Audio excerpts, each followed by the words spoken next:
আসসালামু আলাইকুম সুপ্রিয় শিক্ষার্থী বন্ধুগণ, আজকে তোমাদের হিসাব বিজ্ঞান বইয়ের যে পেজ নাম্বার 17 হিসাব সমীকরণের উপর লেনদেনের প্রভাব যে একটি উদাহরণ রয়েছে, সেই উদাহরণটা নিয়ে আজকে আলোচনা করব।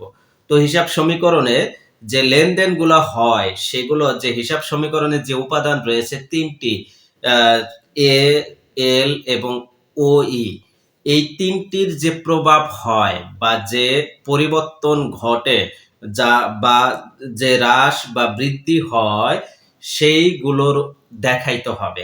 তাহলে এগুলো দেখানোর জন্য আমাদেরকে কি করতে হবে? প্রত্যেকটা লেনদেনকে পুঙ্খানুপুঙ্খানুভাবে বিশ্লেষণ করতে হবে যে হিসাব সমীকরণে আসলে কোন উপাদানের উপর প্রভাব ফেলছে, এটা একটু বিশ্লেষণ করে বের করতে হবে। তো বিশ্লেষণ করার জন্য আমাদেরকে একটু সময় দিতে হবে, আমাদের একটু লেনদেনগুলোকে বিশ্লেষণ করা শিখতে হবে। আশা রাখি তোমরা ধৈর্য সহকারে আমার সাথে থাকবে এবং সেগুলো চুলসেরা বিশ্লেষণ করবে। তো কি বলা আছে দেখি। হাসান অ্যান্ড অ্যাসোসিয়েটস জানুয়ারি 1, 2025 তারিখে আইন পেশায় অফিস চালু করেন। তাইলে আইন পেশার অফিস চালু করেন, নাম কি দেয়? Hasan and associates. ঠিক আছে, এটা নাম দেয়। তাহলে নাম দেয়, চালু করে কবে? জানুয়ারির 1 তারিখ 2025 তারিখে। ব্যবসা, তার ব্যবসায় প্রথম মাসের লেনদেন গুলো নিম্নরূপ। লেনদেন, এখানে লেনদেন উল্লেখ করে দিছে, তাইলে কোনো ঘটনা নেই, সবই ঘটনা। ঠিক আছে, সবই ঘটনা, কারণ প্রত্যেক লেনদেনই ঘটনা, বাট প্রত্যেক ঘটনাই কিন্তু লেনদেন নয়। তার মানে কি এখানে লেনদেনই আছে, যা আছে সব লেনদেন আছে, এখানে লেনদেন নয় এরকম কোনো আইটেম নেই।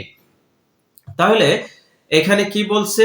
যে হিসাব সমীকরণে উপর প্রভাব দেখাইতে বলছে। তাহলে দেখো, জানুয়ারির 1 তারিখে বলা আছে আইন পেশায় 50,000 টাকা মূলধন স্বরূপ বিনিয়োগ করা হলো। কি করছে? মূলধন স্বরূপ বিনিয়োগ করছে। এই যে কি স্বরূপ? মূলধন স্বরূপ। এই মূলধনের উপর একটা হাইলাইট করে দাও বা আন্ডারলাইন করো, এটা একটা মূলধন। যেহেতু মূলধন স্বরূপ বিনিয়োগ করছে, মালিক ব্যবসায় যা দেয় তাই তো মূলধন হিসাব, তাইলে এটা একটা মূলধন হিসাব। ওকে, এটা একটি মূলধন হিসাব, তাইলে মূলধন হিসাব একটা হিসাব পাইলাম। এই যে সমীকরণের প্রভাব বের করার জন্য প্রত্যেকটা লেনদেনকে কমপক্ষে 2টি হিসাব বের করতে হবে, ফাইন্ড আউট করতে হবে। তাইলে মূলধন একটি হিসাব পাইলাম। ওকে, আর এই টাকাটা কিভাবে পেয়েছি? কোনো কিছু উল্লেখ নাই। কোনো কিছু উল্লেখ না থাকলে এই টাকাটা আমরা নগদেই পেয়েছি। কোনো কিছু উল্লেখ নাই মানে নগদ। তার মানে এখানে আরেকটি হিসাব, নগদান হিসাব উল্লেখ হয়েছে। এখন আমি তোমাকে যদি বলি যে এখানে, আচ্ছা, ড্রয়িং করতে একটু সময় বেশি লাগে, তো আমরা দন্ত নয় লিখে দিলাম শুধু নগদান। হ্যাঁ, এখন তোমাকে যদি বলি এখানে নগদ টাকা বৃদ্ধি পাইছে না হ্রাস পাইছে, বলো তো কি হবে? এখানে নগদ টাকা বৃদ্ধি পেয়েছে। কি পাইছে? বৃদ্ধি পেয়েছে। অর্থাৎ তুমি তুমি কিন্তু নিজে কি ব্যবসা প্রতিষ্ঠান, তুমি কিন্তু টাকা এখানে পেয়েছো। তোমাকে টাকা কে দিয়েছে? মালিক দিয়েছে। মালিক দিলেই মূলধন হয়, আর তুমি টাকা পাইলে নগদান হিসাব হয়। তো নগদান হিসাব একটা সম্পদ, মূলধন একটা মালিকানা সত্ত্ব। তাহলে মূলধন, এখানে মালিকের মূলধন বাড়ছে, অপরদিকে তোমার নগদান হিসাব সম্পদ বাড়ছে। তাহলে হিসাব সমীকরণের প্রভাব পাইলাম আমরা। ঠিক আছে, একটা সম্পদ আর একটা মালিকানা সত্ত্ব। ওকে, জানুয়ারি 2 তারিখে দেখো বলা আছে জানুয়ারি মাসের অফিস ভাড়া পরিশোধ করা হলো। কি পরিশোধ করা হলো? অফিস ভাড়া।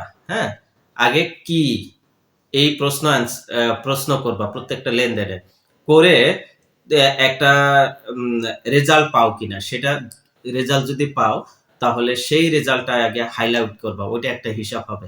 আর কিভাবে পাইলা, কিসের মাধ্যমে পাইলা, নগদে পাইলা না বাকিতে পাইলা না চেকে পাইলা না কিভাবে পাইলা, সেটা একটা হাইলাইট করবা। তাইলে কি পরিশোধ করলো? অফিস ভাড়া। তাইলে অফিস ভাড়া একটা হিসাব। এখানে পরিশোধ করছি কিভাবে? কোনো কিছু উল্লেখ নাই, তার মানে নগদে পরিশোধ করেছে, তাইলে নগদান হিসাব হবে। ঠিক আছে, এখন বলো তো নগদান হিসাব এখানে বৃদ্ধি পাইছে না কমছে, হ্রাস পাইছে? বলো। নগদান, ভাড়া পরিশোধ করছো, টাকা তো চলে গেছে, তাই না? তাইলে টাকা চলে গেলে কি হয়? নগদান হ্রাস পায়। তো নগদান হিসাব কি? সম্পদ, সম্পদ হ্রাস পেয়েছে। আর অফিস ভাড়া এটা একটা ব্যয়, ব্যয় হয়েছে। ব্যয় হলে কি হয়? মালিকানা সত্ত্ব হ্রাস পায়। হ্যাঁ, তাহলে এখানে দুইটা হিসাব পাইলাম, একটা হলো অফিস ভাড়া আর একটি হলো নগদান হিসাব।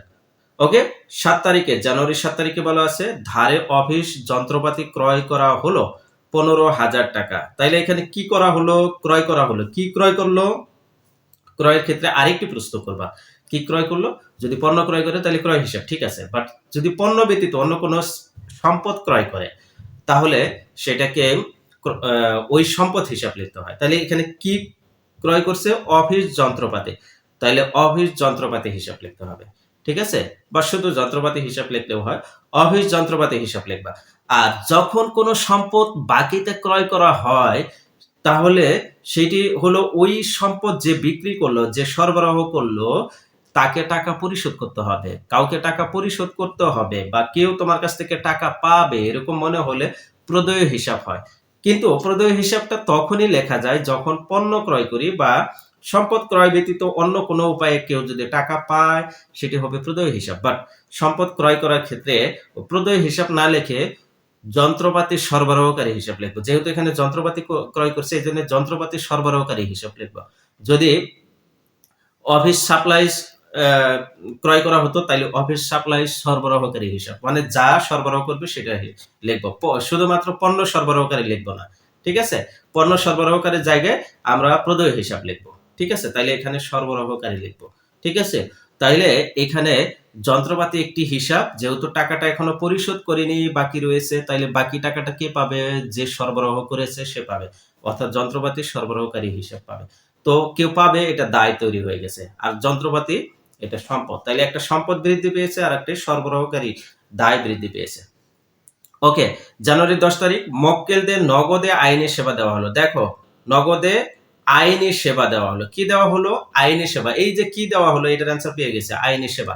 তাইলে এই আইনি সেবাকে বলা হয় সেবা আয়। হ্যাঁ, এটাকে সেবা আয় হিসাব লিখবো, বা আইনি সেবাও লিখতে পারো, সমস্যা নেই।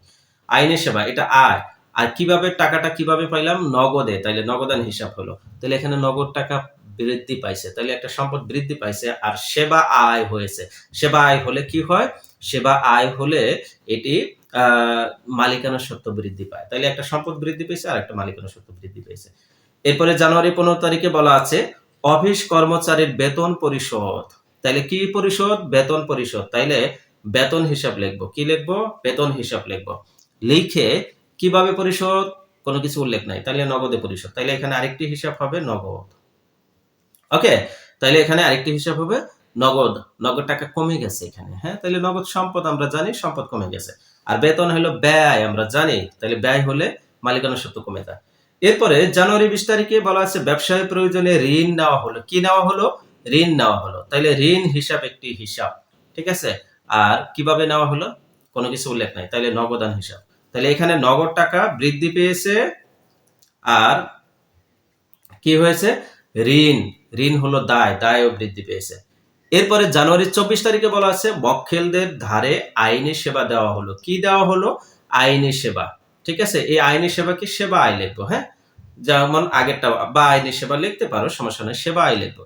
মক্কেলদের কিভাবে দেওয়া, টাকাটা কিভাবে পাওয়া গেল? ধারে, মানে পাই নাই এখনো, বাকিতে। তো বাকিতে মানে কি?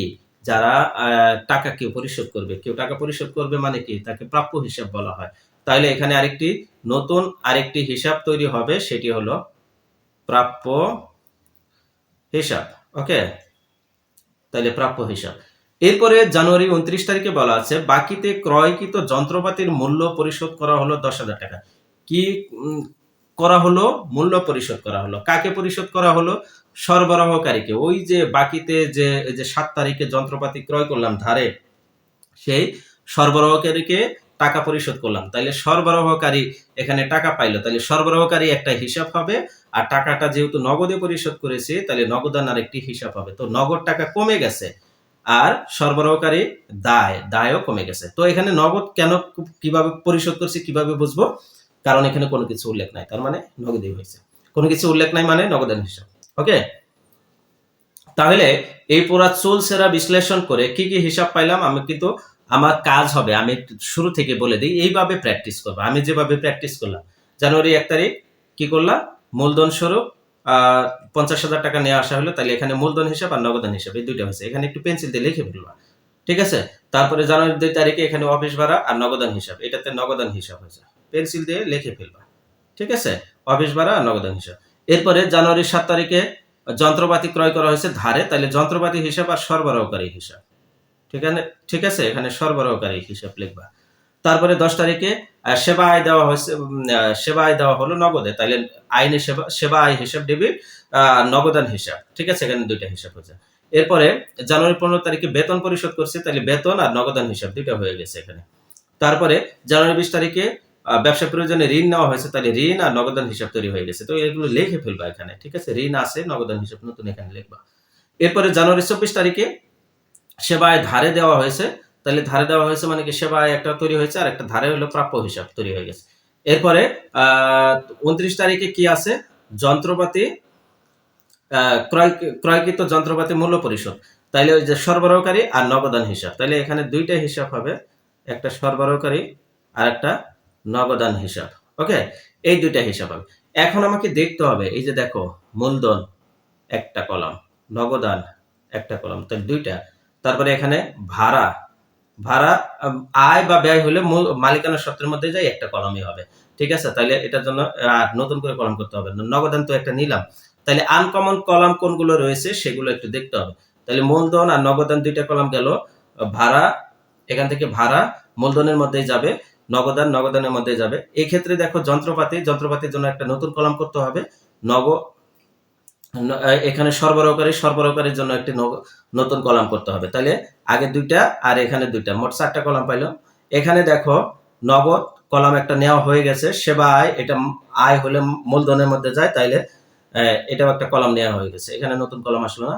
এখানে বেতন, বেতন হলো ব্যয়, ব্যয় হলো মূলধনের মধ্যে যায়, তাইলে নতুন আর কলাম হবে না। এখানে দেখো নগদের মধ্যে যাবে। ঋণ, ঋণ একটা নতুন কলাম নিতে হবে, নগদের মধ্যে যাবে। তাহলে মোট কলাম হলো আগে 4টা আর একটা 5টা হলো।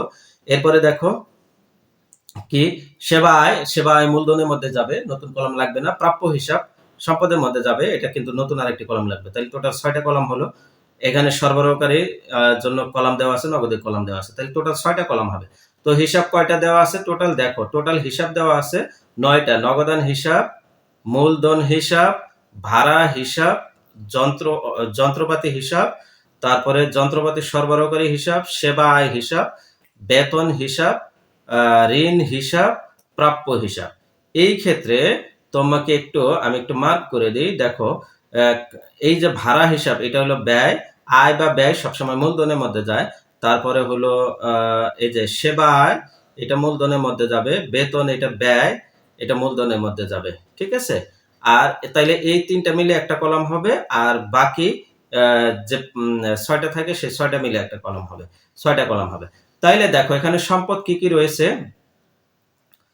ঠিক আছে, এখানে সম্পদ রয়েছে নগদান হিসাব আর যন্ত্রপাতি হিসাব, তারপরে হলো নগদান হিসাব, যন্ত্রপাতি হিসাব, আর হলো এই যে কত প্রাপ্য হিসাব, এই 3টা সম্পদ রয়েছে। তাইলে কলাম কাটবো, হাসান অ্যাসোসিয়েটস 2025 সালে জানুয়ারি মাসে লেনদেন সময় প্রভাব সমীকরণে দেখানো হলো।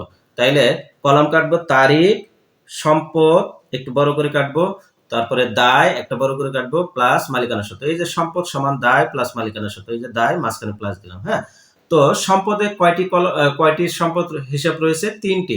এখানে কিন্তু কম বা বেশি হতে পারে, যেহেতু এই প্রশ্ন বিশ্লেষণ করে আমি 3টি সম্পদ পাইলাম, একটা হলো নগদান, আরেকটা হলো যন্ত্রপাতি, আরেকটা হলো প্রাপ্য হিসাব। এই 3টি সম্পদের জন্য 3টা হিসাব কলাম লিখবো, নগদান, ঠিক আছে, প্রাপ্য হিসাব, যন্ত্রপাতি হিসাব। এখানে নগদান হিসাব লিখবো, হ্যাঁ, শুধু নগদ লিখবো না। আর দায়ের মধ্যে 2টি কলাম পেয়েছি, একটি কি ঋণ, এই যে কই ঋণ, আরেকটি হলো সরবরাহকারী হিসাব। তাইলে ঋণ আর যন্ত্রপাতি সরবরাহকারী হিসাব দিব, ঠিক আছে। তাহলে এই 2টা।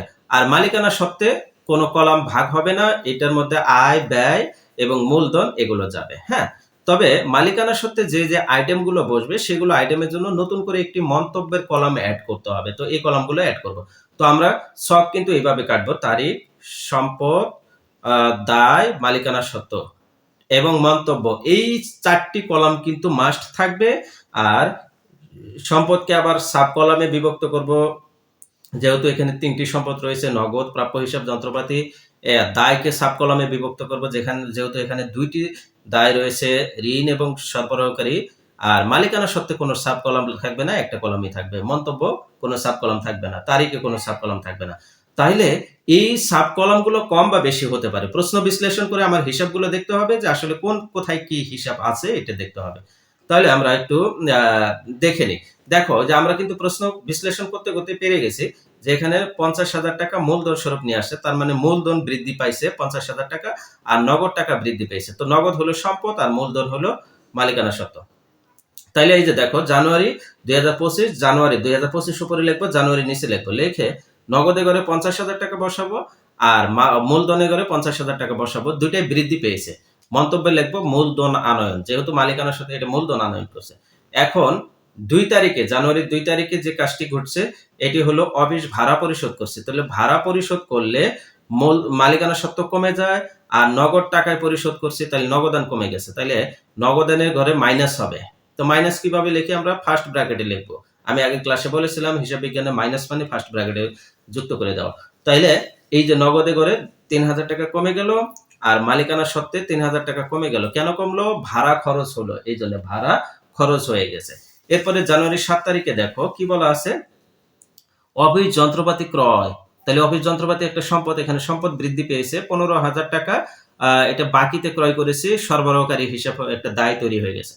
তাহলে যন্ত্রপাতি যে সম্পদের যে যন্ত্রপাতি হিসাব রয়েছে এখানে 15,000 টাকা বৃদ্ধি করে দেব, আর যন্ত্রপাতি সরবরাহকারী হিসাবে 15,000 টাকা এটা দায় বৃদ্ধি পেয়েছে। ঠিক আছে, এগুলো কিন্তু প্রত্যেকটা রো যখন লেখা শেষ হবে তখন সমান দিব আমরা। হ্যাঁ, এভাবে সমান টানবো। হ্যাঁ, সমান টেনে দেব, সমান টেনে দেব। এরপরে দেখো 7 তারিখ গেল, তারপরে 10 তারিখ মক্কেলদের নগদে আইনি সেবা দেওয়া হলো। তাহলে নগদ টাকা বৃদ্ধি পাইছে, সেবা আয়, এটা আয় হয়ে গেছে, আয়ও বৃদ্ধি পাইছে। আয় বৃদ্ধি পেলে মালিকানা সত্ত্ব বৃদ্ধি পায়। ঠিক আছে, তাহলে নগদে করে 6,000 টাকা বাড়াই দিলাম, এবং মালিকানা সত্ত্বে যেহেতু আয় হলো এই জন্য বৃদ্ধি পাইলো 6,000 টাকা, এটা ম্যানেজ। এখানে লিখতে হবে সেবা আয়। একটা জিনিস খেয়াল করছো, মন্তব্যের ঘরে শুধুমাত্র মালিকানা সত্ত্বের ঘরে যদি কোনো আইটেম আসে তখন আমরা মন্তব্য লিখবো কেন আসলো। মালিকানা সত্ত্বের মধ্যে কয়টি আইটেম রয়েছে? 4টি, টোটাল 4টি আইটেম রয়েছে। এক হলো মূলধন, 2 কি উত্তোলন, 3 আয়, 4 ব্যয়। তো মূলধন আর আয় হলে প্লাস হবে, উত্তোলন আর ব্যয় হলে কি হবে? মাইনাস হবে। ঠিক আছে, এই দুটো মাইনাস হবে। তো এই জন্য আমাদের দেখাই দিতে হবে যে আসলে আয় না ব্যয় না মূলধন না উত্তোলন, এটা লেখার জন্য এখানে মন্তব্য দেখাই দিতে হবে। এরপরে জানুয়ারি 15 তারিখে দেখো, জানুয়ারি 15 তারিখে বলা আছে কর্মচারী বেতন দেওয়া আছে। বেতন একটা ব্যয়, আর নগদে পরিশোধ করছে, তাহলে নগদ টাকা কমে গেছে, বেতন ব্যয়ের কারণে মালিকানা সত্ত্ব কমে গেছে। তাহলে নগদে ঘরে 2,000 টাকা মাইনাস দেখাই দিলাম, আর মালিকানা সত্ত্বের ঘরে 2,000 টাকা মাইনাস দেখাই দিলাম, এখানে বেতন খরচ লিখবো। এরপরে দেখো 20 তারিখে বলা আছে ব্যবসা প্রয়োজনে ঋণ নেওয়া হলো, ঋণ একটা দায় বৃদ্ধি পেয়েছে, নগদ টাকা বৃদ্ধি পেয়েছে এখানে, তাই নগদে ঘরে 20,000 টাকা বৃদ্ধি করে দেব। আর ঋণের ঘরে এই যে দেখো ঋণ, এটা ঋণের ঘরে 20,000 টাকা বৃদ্ধি করে দেব। এই ক্ষেত্রে কিন্তু এটা দেখো মালিকানা সত্ত্বে কোনো এন্ট্রি আসলো না, তাহলে এখানে মন্তব্যে আমার কিছু লিখতে হবে না। ওকে, এরপরে 24 তারিখের ঘটনাটা দেখি। 24 তারিখের লেনদেনটা কি আছে? দ্বারে সেবা আইনে সেবা দেওয়া হলো, তাহলে প্রাপ্য হিসাব তৈরি হয়ে গেছে। তাহলে সেবায় মালিকানা সত্ত্ব বৃদ্ধি করেছে, আর প্রাপ্য হিসাব সম্পদ, প্রাপ্য হিসাব বৃদ্ধি করেছে। তাহলে এই যে দেখো প্রাপ্য হিসাবের ঘরে 7,000 টাকা বৃদ্ধি করে দিলাম, আর সেবা আয় যেহেতু মালিকানা সত্ত্ব বৃদ্ধি পেয়েছে এখানে লিখে দিলাম, এটা লিখবো সেবা আয়। ওকে, এরপরে কি আছে? 29 তারিখে দেখো 10,000 টাকা মূল্য পরিশোধ করছি সরবরাহকারীকে, তাইলে নগদ টাকা কমে গেছে, সরবরাহকারী কমে গেছে। তাইলে 10,000 টাকা নগদে কমাই দিলাম, আর সরবরাহকারী এই যে সরবরাহকারী 10,000 টাকা কমাই দিলাম। এই ক্ষেত্রে দেখো মালিকানা সত্ত্বে কোনো আইটেম আসে নাই, তাহলে এখানে মন্তব্যে কিছু আসবে না। এখন তোমার যে কাজটা হবে সে কাজটি হলো এই যে নগদের যে কলামটা রয়েছে একদম A to Z, এখানে কি করতে হবে? যোগ করতে হবে। তো যোগ করতে হবে, তো যোগ করার জন্য ক্যালকুলেটরে 50,000 উঠাবা, মাইনাস 3,000 দিবা, প্লাস 6,000 দিবা, মাইনাস 2,000 দিবা, প্লাস 20,000 দিবা, মাইনাস 10,000 দিবা, তারপরে বিসমিল্লাহ বলে সমান চাপ দিবা, দেখবা 61,000 চলে আসবে। আমি আবারও বলছি, এটা ক্যালকুলেশন করার জন্য যে সংখ্যার আগে যে চিহ্ন আছে সেই চিহ্নটাই দিবা। 50-এর আগে প্লাস আছে, 50 প্লাস দিবা, যেহেতু প্রথমে প্লাস না দিলেও চলে। তাহলে 50 minus 3 minus 6 sorry plus 6 minus 2 plus 20 minus 10। এরপরে প্রাপ্য হিসাবে একটাই রয়েছে, 7,000 বসাই দিবা। তারপরে যন্ত্রপাতি হিসেবে একটাই রয়েছে, তাহলে একটাই যোগফল এটাই হবে। ঠিক আছে, এখন তোমার যে কাজ, এই 61,000 7,000 আর 15,000 যোগ করলে টোটাল 83,000 হবে এই পাশে। এটা কি ৮৩,০০০ হলো, মানে আমার রেজাল্ট বের হয়ে গেল। এর নিচে আমাদের সমান্তরাল দুইটি আন্ডারলাইন করে দিতে হবে। হিসাব বিজ্ঞানের ভাষায় সমান্তরাল এই দুটি আন্ডারলাইনকে বলা হয় ক্লোজিং মার্ক বা সমাপনী চিহ্ন, অর্থাৎ হিসাব আমার শেষ এখানে, এই জন্য সমাপনী চিহ্নটা দিয়ে দিতে হয়। ঋণে দেখো একটাই আছে, ২০,০০০ নামাই দিব। তারপরে সরবরাহকারীতে ১৫,০০০ আর এটা ১০,০০০ মাইনাস, তাহলে ১৫,০০০ থেকে ১০,০০০ মাইনাস করলে ৫,০০০ হবে। আর মালিকানা সত্ত্বে দেখো ৫০,০০০ থেকে ৩,০০০ মাইনাস করব, ৬,০০০ যোগ করব, ২,০০০ মাইনাস করব, ৭,০০০ যোগ করব, টোটাল হবে ৫৮,০০০। এইবার এই তিনটা একসাথে যোগ করলে হবে ৮৩,০০০। এই ৮৩,০০০ও যেহেতু আমার এই পাশে শেষ, এটা কি করব, নিচে ডাবল আন্ডারলাইন করে ক্লোজ করে দিব। ঠিক আছে, এখন একটা জিনিস খেয়াল করো তো, এই যে এখানে কত আসছে ৮৩,০০০, এখানেও ৮৩,০০০ আসছে, তাইলে দুই পাশে সমান হতে হবে, যোগফল সমান হতে হবে। কারণ আমরা জানি কি এখানে কি লিখছি, সম্পদ সমান দায় প্লাস মালিকানা সত্ত্ব। তো আমরা জানি তো মোট সম্পদ সমান মোট দায় প্লাস মালিকানা সত্ত্ব, অর্থাৎ সম্পদ যত হবে দায় এবং মালিকানা সত্ত্ব তত হবে। এই পাশে দুই পাশে মিলতে হবে। যদি না মিলে, হয় তুমি কোথাও এখানে পোস্টিং দিতে ভুল করেছো বা ক্যালকুলেশনে ভুল করেছো, এরকম কিছু হতে পারে। অবশ্যই দুই পাশে মিলতে হবে। ঠিক আছে, এই দুই পাশ যদি মিলে যায় তাহলে তোমার অঙ্ক হয়ে গেছে। তো এই পর্যন্তই। আজকে ক্লাসটা একটু বড় হয়ে গেল, তো বড় হোক, সমস্যা নেই। আমরা ধীরে ধীরে এক্সপার্ট যখন হব তখন খুব দ্রুত শেষ করতে পারবো। ওকে, ক্লাসটা ভালো লাগলে তোমার বন্ধুদের সাথে শেয়ার করে দিবে। আর কোনো প্রশ্ন থাকলে অবশ্যই কমেন্টের মাধ্যমে জানাবে। আর কোনো ভালোভাবে বুঝতে পারলে অবশ্যই থ্যাঙ্কস জানাবে। সবাই ভালো থাকো, সুস্থ থাকো, আল্লাহ হাফেজ।